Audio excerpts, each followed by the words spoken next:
Hi guys, good morning. Hi guys, good afternoon. Hi guys. So guys, hi. Hi guys, I am Best and this is Best Vlog Season 6 here in UAE.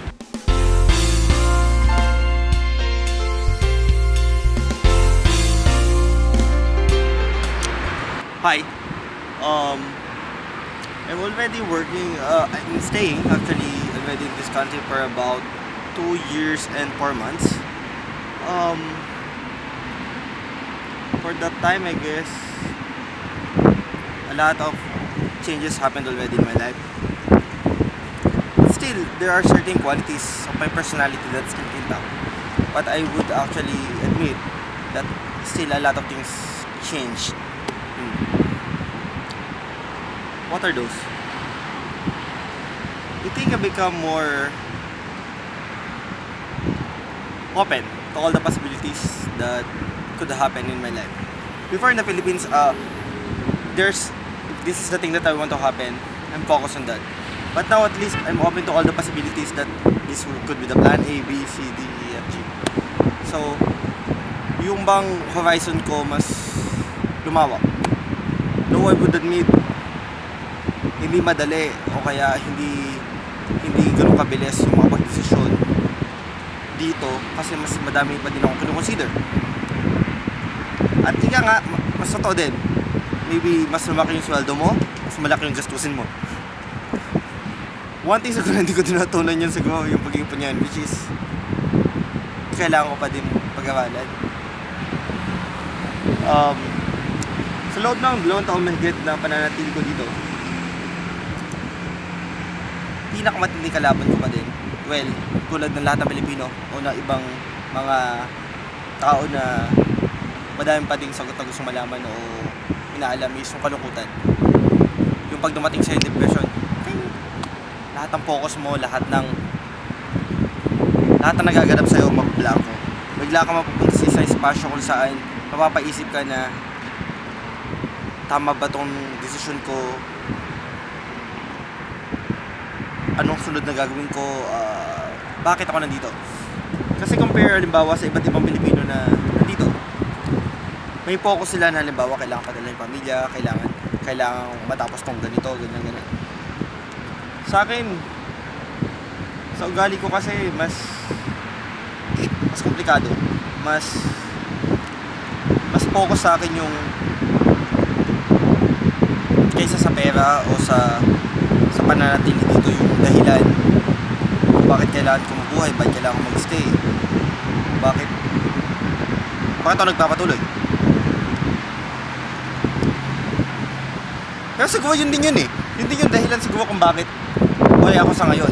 Kasi habang namumuhay ako, habang inaalam ko yun, may certain something ako na may mystery ba na what goes beyond, what will happen next. Positive, negative din yun. Ganoon naman talaga, di ba? Walang perfectong equation na lagi kang masaya. Ika nga sa huling sa tunan ko,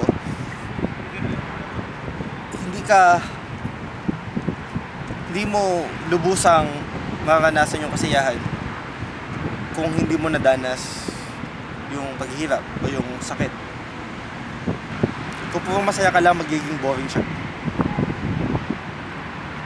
Of course, ang kailangan pa din na matutunan ko, hindi ka pwede mag-dwell din basta sa lungkot.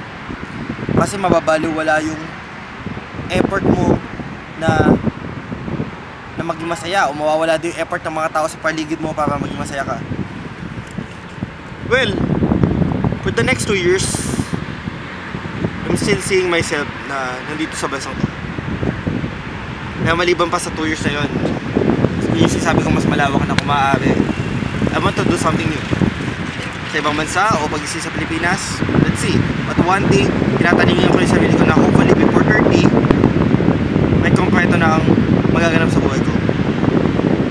Isa pa pala, hanggang ngayon, lagi ko inisip anong kukompleto sa'yo.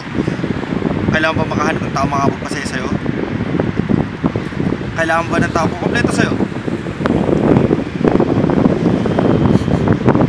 So kabisado ka, o may kasama ka, o may alam mo paglalaanan ka ng buhay mo.